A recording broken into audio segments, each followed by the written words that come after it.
Good evening, everybody, and welcome to the second HDB Cereals and Oilseeds webinar.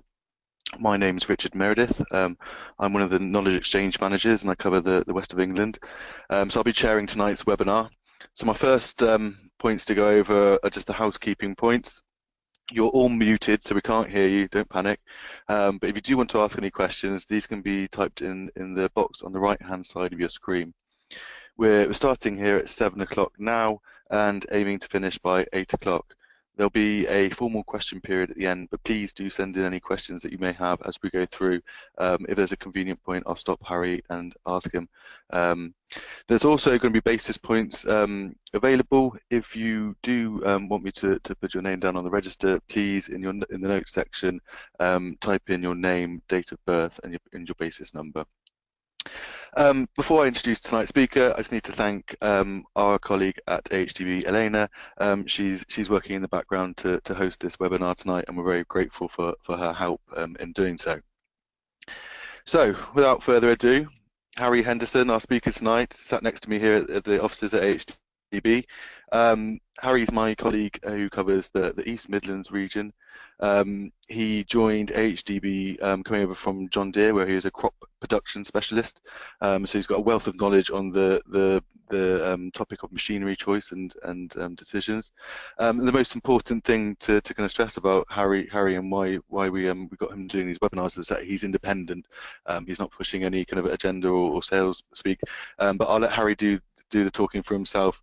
Harry, thank you very much for joining us this evening, and I'll pass over to you. Thank you. Thank you very much, Richard. Yes, welcome from me. Yeah, we thought we've been doing these machinery choice guides, I suppose, and the first one was harvesting. The second one we thought we'd do would be crop sprayer.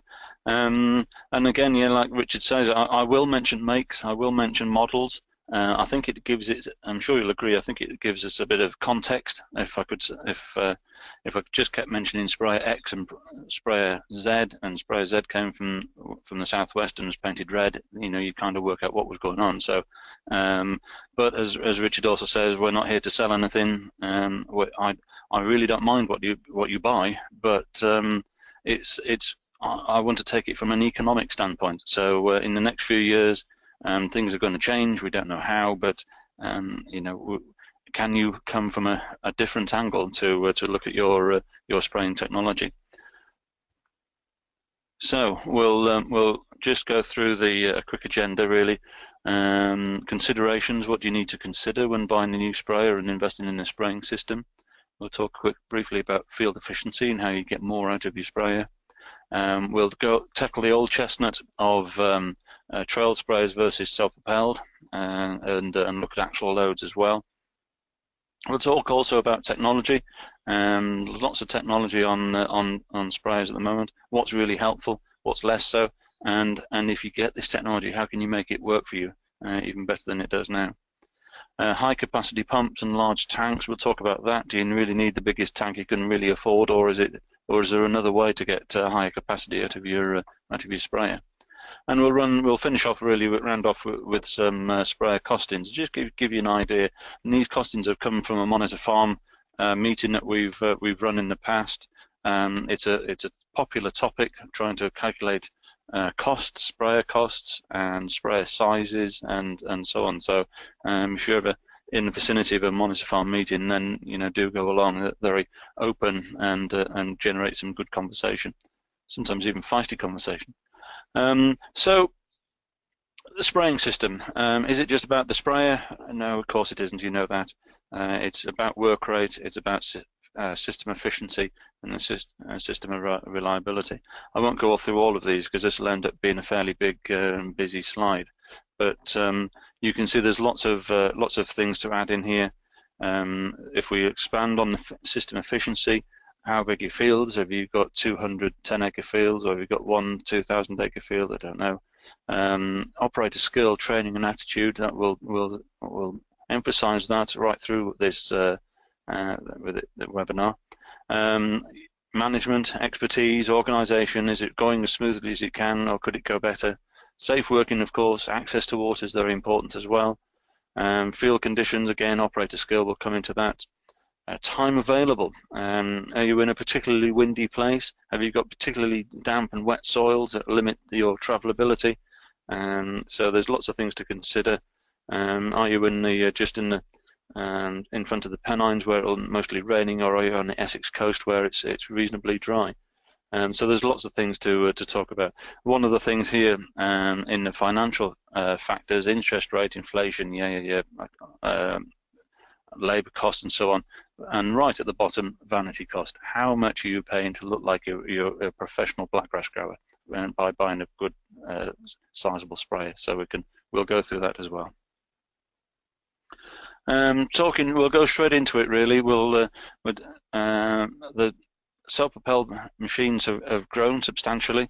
Most of them will have 800 mils of clearance, under axle clearance, and we're climbing up to about 1.1 meters of clearance these days on bigger machines.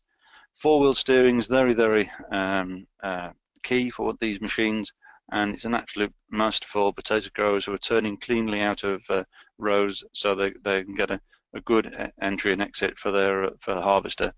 Are they lightweight anymore? They used to be. You'd end up with an agri-buggy that was very light on foot, but now with larger tanks, 4 and 5 and 8,000 litre tanks, they're seriously putting on some weight, some of these machines. Of course, they need a bigger engine to haul 8,000 litres at a good speed. You need to have a good turn of speed down the road, so you need a better chassis, you need better brakes.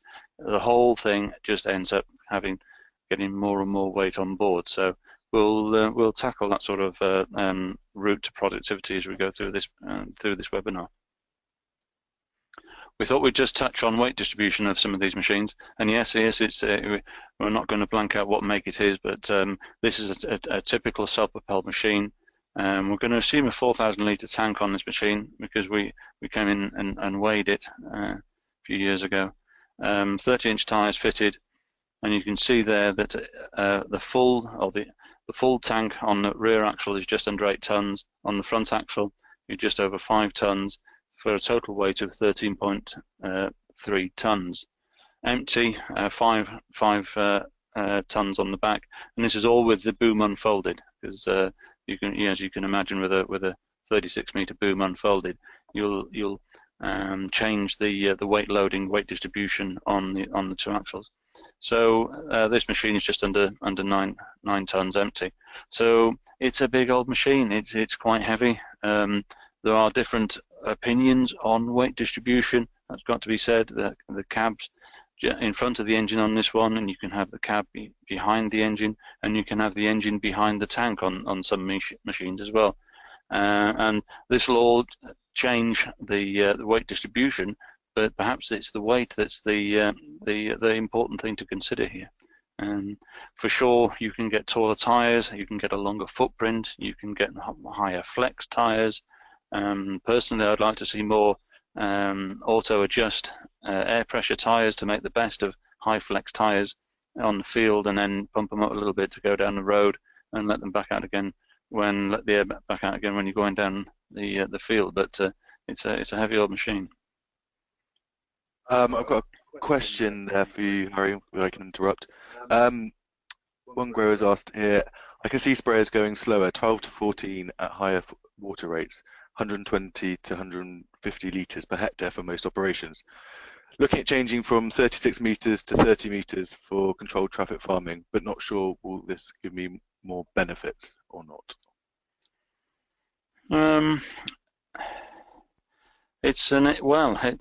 I suppose the question is, if you've got a 36-meter machine now, are you comfortable with its productivity? Does it leave you a little bit short? Are you thinking that I'm under too much pressure? So can you go to a 30-meter setup?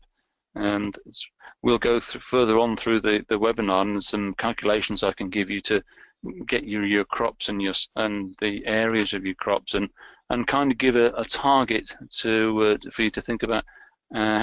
How quickly do you need to spray?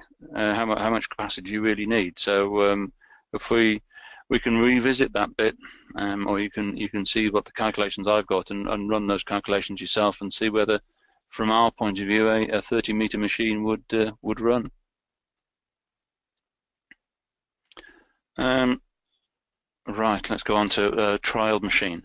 More axles with a 4,000 litre tank again.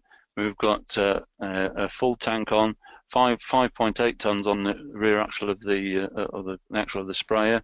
The tractor is a 7530, and that's 6.3 tons on the axle of the tractor, and on the front it's 2.2 tons. This is actually without the front weight on the front of the tractor. Comes to a total of 14.3 tons, or 14.4 almost. So it's all together, it's a heavier machine, but it's all spread across more axles. And that's really the point I wanted to make, that you know, it's potentially a less soil damaging, less likely to make some ruts. Empty, it's much lighter, 3.5 tons on the sprayer, just under 4 on the back axle of the tractor, and a little bit more weight on the front axle, but 10 tons in total. So it is heavier. It's a heavier machine, but it just gives you an idea of the weight distribution between these machines. Technology on between trail sprayers and self-propelled is largely the same these days. You can get boom height control, auto section switching, and variable rate. The steering systems are much better than they used to be on sprayers as well. You can get rear axle steering, drawbar steering. It's you know, they all follow very, very well. The big one that everyone comes back at you with is, do trail sprayers tip over? Well, yes, they do. So do tractors, so do combines, so do self-propelled sprayers.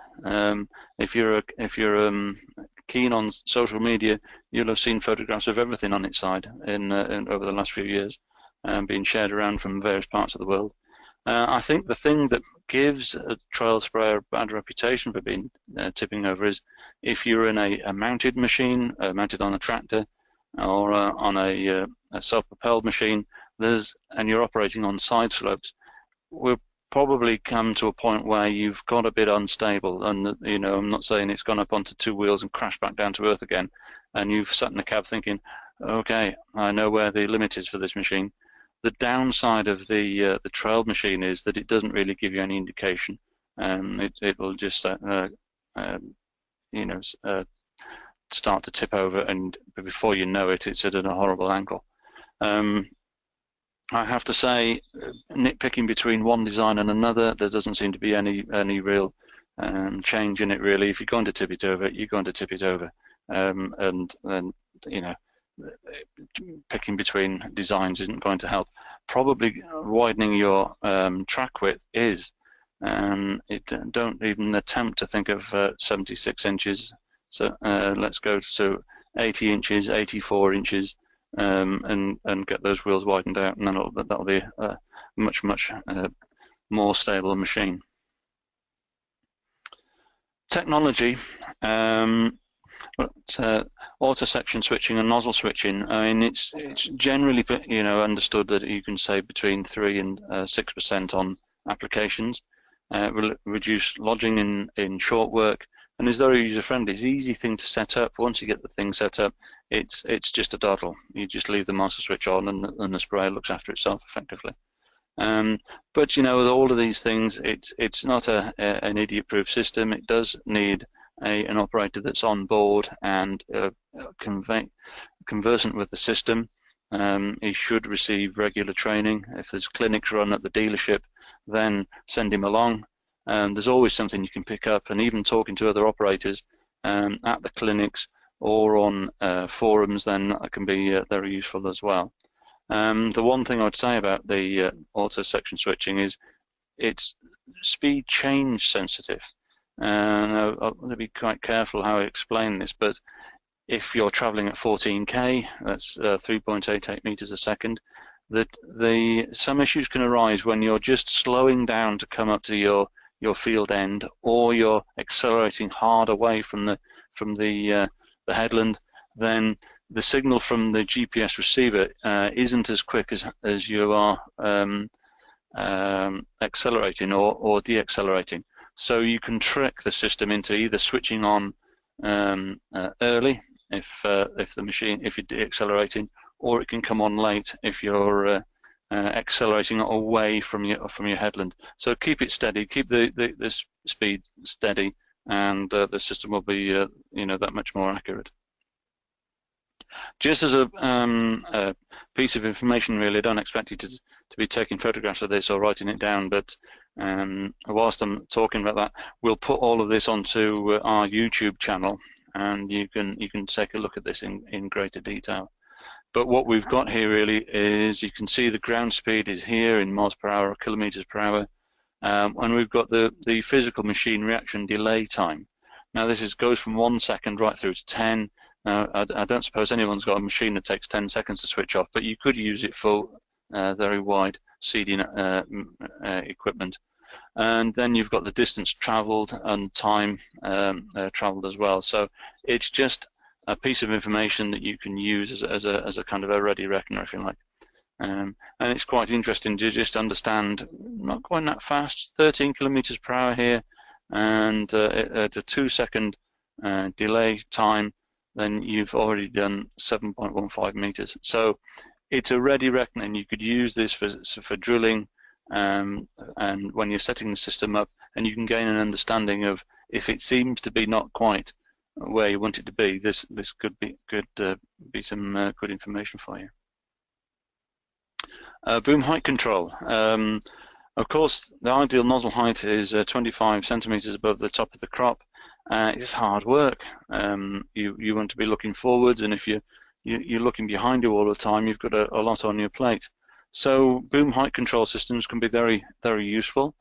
You can see we've got Tom Robinson here going to one of our monitor farm meetings, and it's worth £20 a hectare in improved weed control, simply by having the boom at an optimal height above the crop rather than the weeds. So it'll pay for itself, there's no doubt about it. Running the boom just a foot too high can increase drift by 6-fold. So it's a good technology. It's got to be said. Essential for 36 meters and wider. 24 meters, you often see it on there as well. And good operators will help it work. We've all experienced large holes in oilseed rape that you've haven't got any crop, and if you go sailing into it without actually adjusting, the boom will start to adjust downwards towards the ground, and if it comes back into full oilseed rape in flower again, there's little hope that it's going to get back set up again.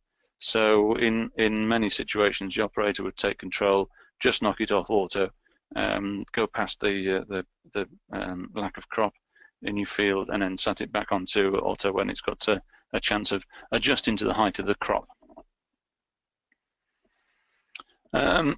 Auto rinse systems, clues in the title, it's not an auto wash, it's auto rinse. There is an ISO standard for this, 22386. It will most auto rinse systems should, well, this is for machines sold in Europe. Hopefully the machines sold across out of the UK will have this standard as well, if they're claiming to have auto rinse systems. But there is a standard, and after a complete washout, the remaining liquid within the sprayer should not exceed 0.01% of the original tank concentration. So that's very, very low, and it's a fairly stringent standard to adhere to. The legal minimum for a clean water capacity on a machine is 400 litres of a clean water tank to have on board. So they're very, very good systems these days. I'm hearing that there's compressed air systems now that will apply a low level of compressed air into your plumbing beneath the sprayer tank and reduce that amount of spray concentrates even less. So some of these machines now really get into to be very good at environmental protection. So again, ensure that the sprayer operator is up to date on this sort of thing, and encourage regular training. It's a money-saving thing that you can do to just reduce the amount of washings that come back to the farmyard and that you have to take care of. good photograph this. You can see there's not much boom rinsing going on here. You can see there's no boom recirculation going on, so I don't know how many sections that are, probably something like 7, but you can see that it's come all right, but yeah, that's not good news to have alongside the road. Typical bit of sprayer damage here. Whether this was double dosing, I don't know. It wasn't the full width of the boom of the sprayer, so what was going on here, I don't know. But that's when everyone starts pointing at each other. The agronomist pointing at the sprayer operator, the sprayer operator's pointing at the sprayer, and who knows what happened. But yeah, some bit of scorch gone on. And a similar sort of thing here you can see. There's a photograph I took a few years ago. We don't quite know what happened here. It was you can see it goes across the boom. You can see the rows going straight away from us. Yeah, I wonder whether it was something that was in the field beforehand after this wheat was drilled, and the wheat just got hold of it as it came into here. So let's go into sprayer size. And pick this photograph up off of the internet somewhere where this guy's very proud of the fact he's got a very big sprayer. But do you really need that size of machine? Let's look at a few calculations to help you decide. So we need some constants. We need somewhere to start from, and so let's just run through those.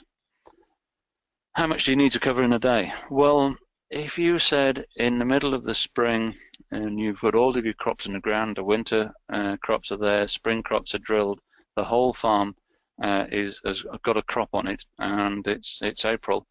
If you really needed to get across your whole farm, how quickly, what line in the sand would you put to get across your whole farm with one sprayer or 2 sprayers? Well, if I was to say to you 3 days or 36 hours, so 3 12-hour days, that would be pretty good going for anyone's machine, and you'd be able to cover quite a bit of ground with that. So let's say 3 days or 3 12-hour days, 36 hours worth of spraying. How fast can we go? Well, despite modern sprayer advances, I know we can do 16, 18, even 20k, and these modern sprayers are pretty good at boom stability. It's still the nozzle really that will peg your speed to 12 to 14k. The nozzle manufacturers would recommend that's the kind of ideal speed, probably closer to 12 as well in most situations. So we've got a bit of leeway in there if we stick to 12k through this exercise. How much traveling and filling time is required? Well, talk about field efficiency. If we said the master switch was on for 60% of the time that you're in the field and filling and so on, then that's a pretty fair bet. It's something you can try yourself. You can record how much time you're actually spraying in a given hour, and if it's getting beyond 65%, then you're doing pretty well. To keep a sprayer going, a Bowser can make a huge difference, and we'll allude to that later on. But a Bowser can make a big difference if you've got water right in the field. It's painful maybe watching the guy in the Bowser just read the paper whilst he's spraying, but it can boost the efficiency of the sprayers hugely. And how much difference is there between productivity for a trailed machine and a self-propelled? Well, there's probably not that much in the field. The trailed, if it's depending on the tractor, can easily do 40k, maybe 50k. Could have better brakes, and so on. So it's a better machine on the road. But of course, self-propelled machines are getting to 40k now. 50k is quite common. So there's probably, all said and done, not that much difference in it. There was a time when a trail sprayer with a 50k tractor could get to the field and back again quicker than the self-propelled, but the self-propelled, to be fair, are catching up. So yeah, it's up to your own individual situation. Have you got a spare tractor to pull a trail machine with, or do you need the self-propelled for other work other than cereals work? So let's take an example. We've got 430 hectares of combinable crops here. We're going to divide the 430 hectares of crops by the 36 hours of time in which you have to spray it, and that gives us 12 hectares per hour spraying time. And I've underlined spraying time there because it's master switch on, it's you actually applying chemical. Here's the science bit. So we've got the hectares per hour times 10 for a coefficient, and then we've got the kilometers per hour times our field efficiency. Divide those two numbers, and then you've got the required boom width. So I guess really you could use this for seed drills as well by using the calculations. So go through some examples. Width needed here, we've got 12 hectares per hour here times 10, 12 kph times, we've gone for a 60% field efficiency of 0.6, comes to 120, 7.2. So what we've got here is a number of 16.6, which rounded up really comes to an 18-meter sprayer. We've done this exercise a couple of times with farmers, and there was one guy with a 36-meter sprayer across his 400 hectares of land. So he was a bit shocked.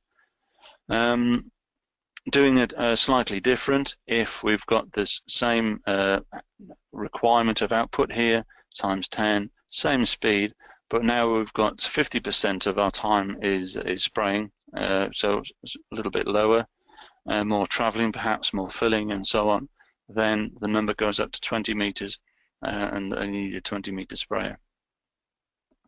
And if we go a bit faster, and this is really pushing things, we're averaging 16k down the field, and we've got a quick turnaround system here. We've got the chemical cans are open, ready to go in, all the pre-mixed, and the bowsers on standby at the end of the field.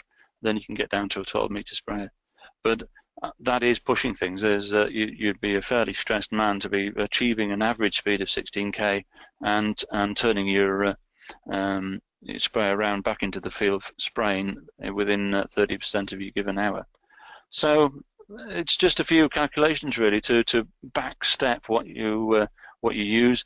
It just gives you an idea of the boom width that you can expect to go forwards with. Another exercise here really with sprayer sizes. Bigger farm, I realise that 430 hectares is a certain size. So if we go for a bigger machine or bigger farm altogether, we've got the rotation here, a few bits of information about the farm, and we've got 1,557 hectares to spray.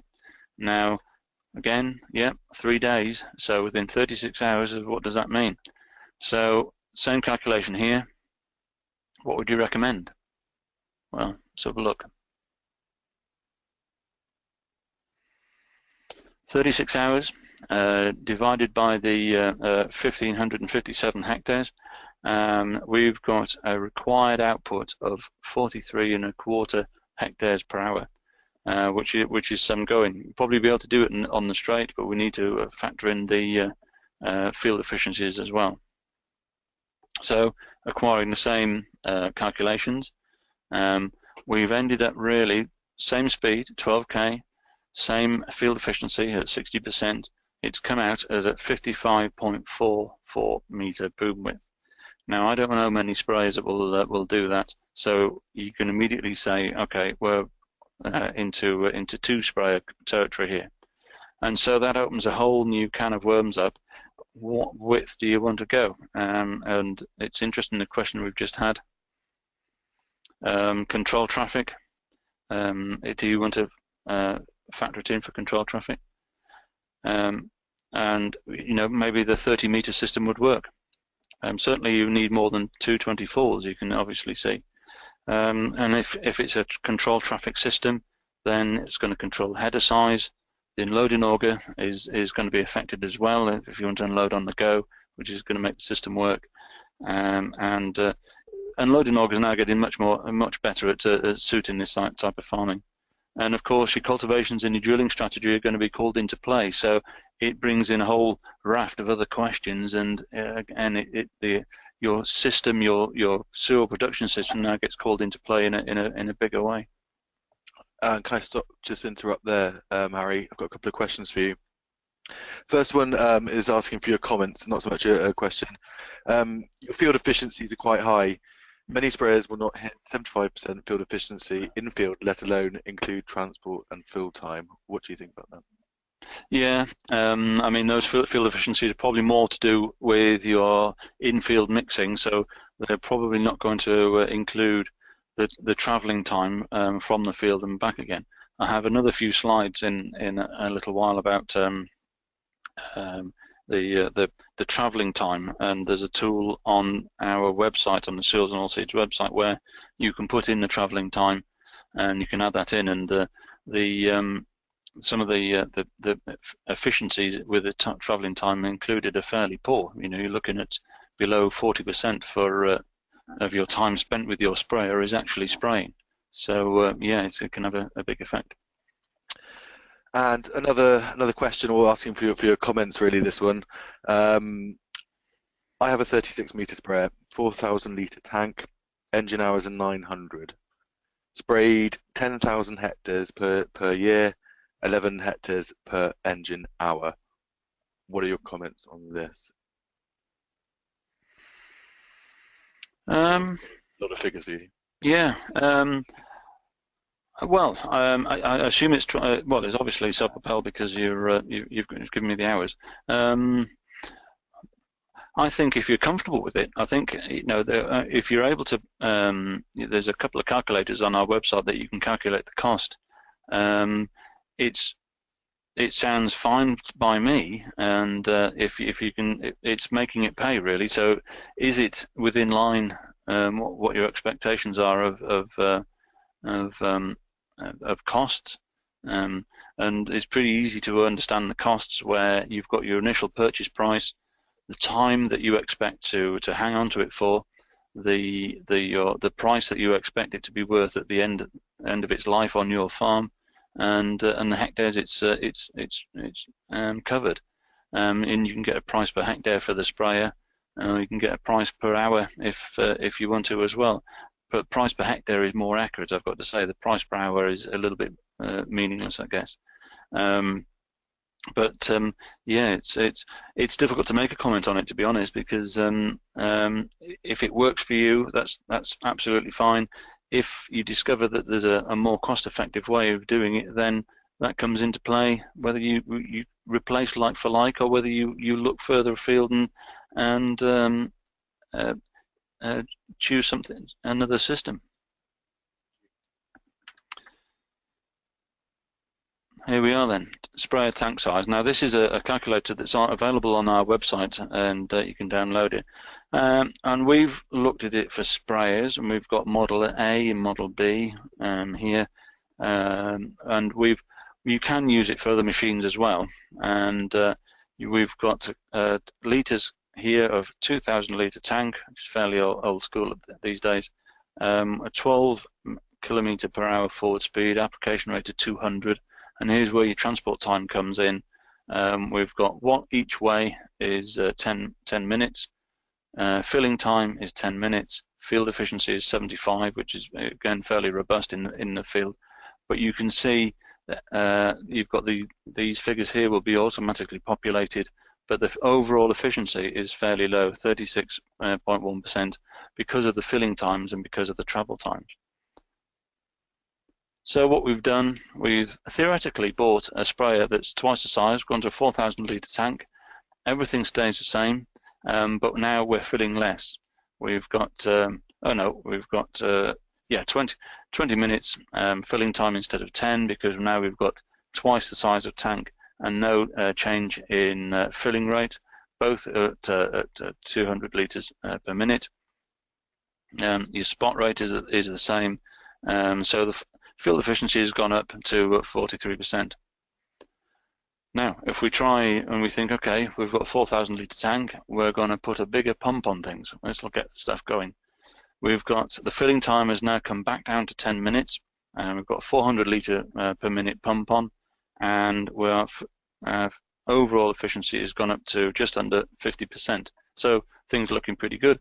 The downside of this is that many of you will know that if you've got 5 chemicals to get in, are you going to get them all in, measured out and tipped in, cans washed, jug washed, everything tidied up within 10 minutes?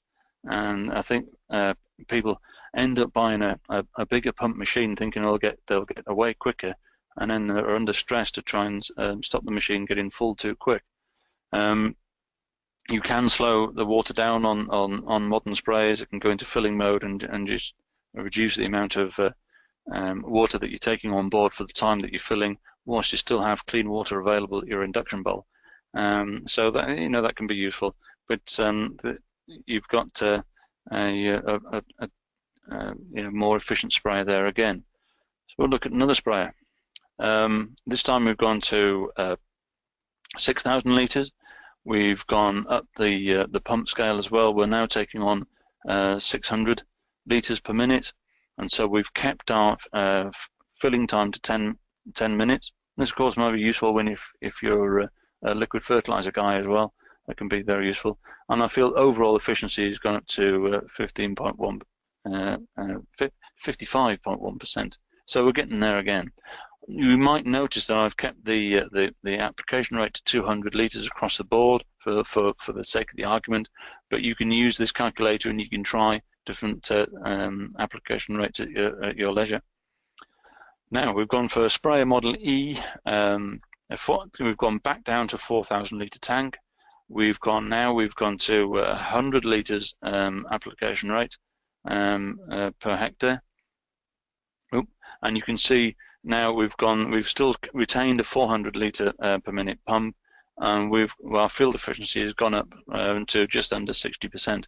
So you can see by manipulating and changing numbers across the board, you can see where you might be getting a more sprayer for your money if you're able to support it with a Bowser, or you've got short trips to where your access to your water is. If you rent some land off site and can you get some water set there? Do you have to come and trail back to the main base and then go back out again? Sprayers are good on the roads these days, but it's not actually earning any money whilst there's nothing coming out of the nozzles. So it's important to get the best out of your machine, and get the most productivity out of it. We just thought we'd run through some sprayer costs. This again has come from a Monitor Farm meeting that we ran a year ago. So we've got the question was really, should this particular farm had an existing Howsam sprayer, and his question was, should he go on to a brand new Bateman? Should he buy a brand new trialed? Should he pull the brand new trialed with his existing 7530 John Deere tractor, or should he buy a new 180 to 200 horsepower tractor to replace the John Deere? The bog baler spreader is on the end here, just costed in because he was also into granular fertilizer, and the telehandler was costed in as well, as you can see. And so this was a fairly comprehensive costing exercise. As you can see, I'm not going to go through all of the figures, but you can see that because the 7530 depreciated somewhat, it's costing £33.27 an hour to run with labour all up. Of course, you spread that tractor's costs all over more hours, then those costs will go down. You can see a new tractor here is costing £52 an hour because it's paying the highest level of depreciation at the time. The telehandler is £28.50, which is about average, really. You could price most telehandlers at 25 quid to 30 quid, depending on the size, I guess. Howsam sprayer at the time was costing £47.15 an hour. So not bad. Same size Bateman, all but I think same boom widths in particular, £80 because it's just a new machine. Spray trailed machine at £3.11, and the bog baler spreader just at 76 pence a hectare. Good value. So just going through putting these costs together, of course you've got your self-contained self-propelled existing Howsam is running at 10 hectares per hour. So easy to work out, £4.72. The new machine, the particular farmer didn't envisage any greater output from a machine that was of the same size and capacity, but you can see that the costs have gone up and basically you're paying for a more reliable machine. The the new machine will be under warranty. You'll be paying greater depreciation on it, so that's where the extra cost is coming from. At time, that new machine will match the existing machine. The 7530 in new spray, you can see, comes in at £6.44, so somewhere in the middle of the two machines, two self-propelled machines. And the new sprayer and new tractor comes in at just a bit more money than the new sprayer, new self-propelled sprayer. So you can see the costs are fairly well matched. So the question is really, can you find more work for your new tractor or the existing tractor to get the cost down? Or do you not need to hire a tractor at harvest? And this the tractor that pulls the sprayer can also pull the trailer at harvest. So there's these are just general figures. They're real figures, but it will be difficult to replicate them on your farm. But they're good indications of costs that are going on with sprayers. Fertilizer, you can see, costs £4.88, and this includes the loader backup, the telehandler backup, and the bog ballot is on the 7530. Contracting costs, really, if you wanted to do away and not have any spraying capability on your farm at all, and you're going to go down the contracting route, then that comes in with at £12.35, and for spreading, that's the same. Vary rate spreading adds £3.70. These figures have come from the Contractors Association webpage. So again, it's ballpark stuff, but it gives you a bit of food for thought about the direction you want to take in the future. Coming to the close now. This is a photograph I took. Well, I won't say where I took it, but the greatest source, I'm sure you're all aware of pollution, is point source at point of mixing. And you can see this. This is a good photograph I took this spring. There's your water tank on the outside of the shed. There's the chem store, which looks like it's a chicken shed on wheels.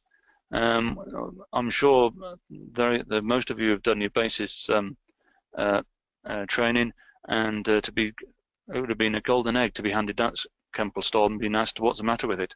So just keep an eye on your mixing areas, and make sure that you don't get had for causing any pollution from foil caps especially, and for spilt chemicals. Just a tiny spot on this kind of concrete and washed away will cause far more damage than the spray will ever cause out in the field. So it's just a point, really. We're not going to get into this tonight, but it's just a point of discussion, really, and a reminder. Just some conclusions then. We'll just run through some of the ideas I'm thinking. Operator training and aptitude. If there's clinics available for your operators, get them on them. It's really in your hands to make sure that the technology that you've bought on farm is being used correctly, and you keep your operators up to date and happy. And again, it's good. There's lots of chat on Facebook and farming forum and stuff that you can pick up some good tips and hints. Many routes to capacity. It doesn't all based on the biggest sprayer that you can get down your road. There's many routes of getting more capacity out of a sprayer, and there's many routes of getting this capacity out of the sprayer that you already own, most likely. So just be aware that having access to water is a huge benefit, rather than travelling up and down the roads. Weight watchers. Don't be hoodwinked into thinking that you're going to buy a 15-ton sprayer and then, lo and behold, you need tracks on your combine to travel over the ruts. It's not really why tracks were invented for combines, with going over sprayer ruts, but that seems to be one of the major benefits these days. But just watch the weight. Ultimately, you'll be limiting your time that you can actually travel without making a mess. We often find that Philip Wright of Wright Resolutions would recommend an actual weight of just 5 tons, which is a stringent weight limit, and that's very tough to achieve, and entirely impossible with a combine, and it's most likely impossible with sprayers as well. But it's something to watch, irrespective of tyres. The high flex, low pressure tyres will help but you know they're not the silver bullet that the watching your actual weights can be. Great technology available on sprays these days. Make sure that you're spraying where you want to be spraying, getting the droplets down onto the target. We haven't talked about air sleeve technology or twin fluid, but again that's kind of gone old hat now, but you know it really does help.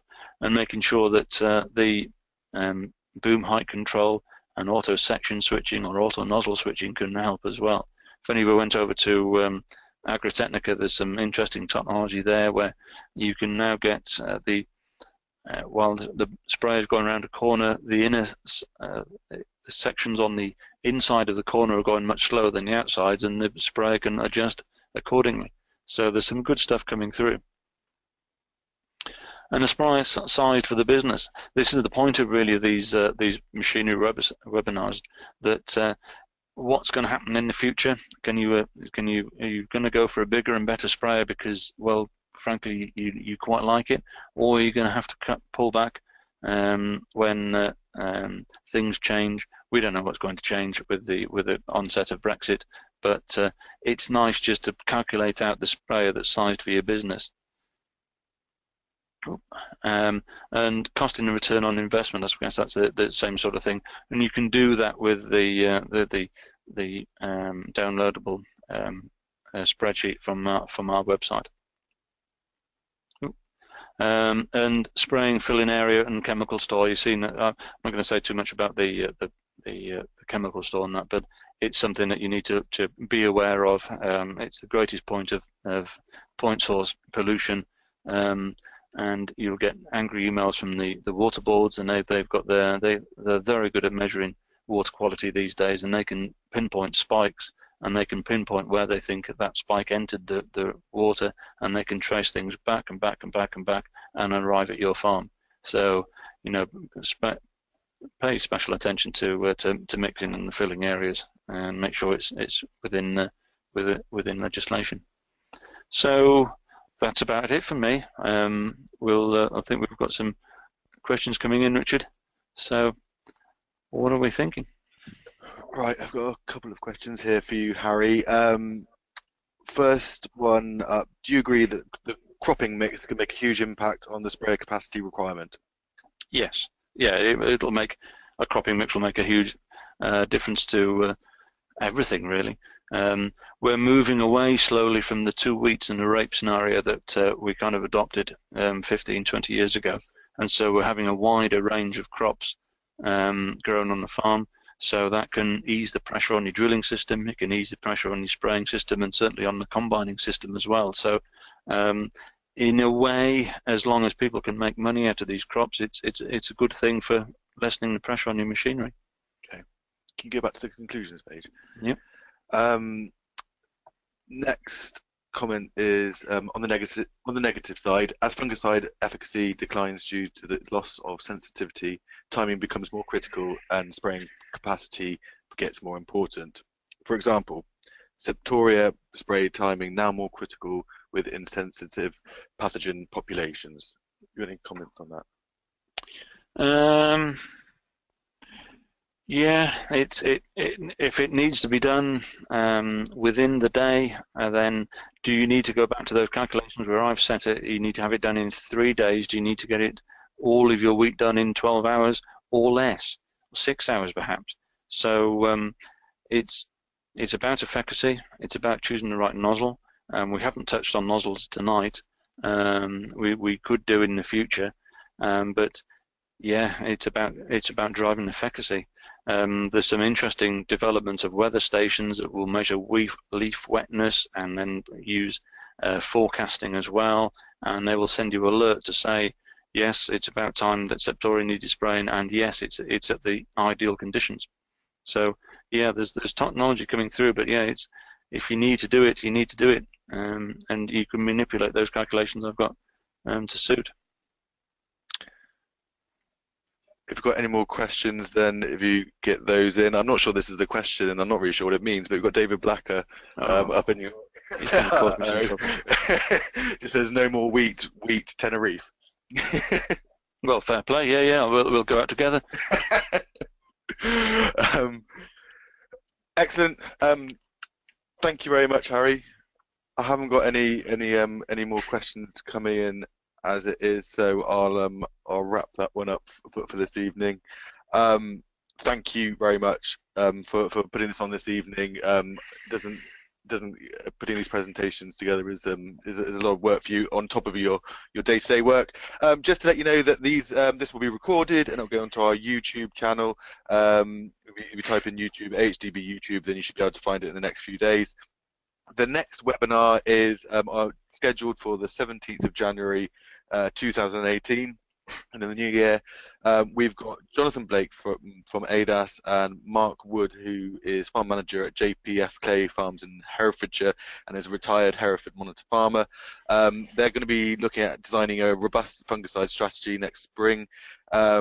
And really, kind of the point of having the researcher and the scientist and the farmer together is we're going to discuss how we can put it into practice, how we can implement it to make a robust and cost-effective fungicide strategy.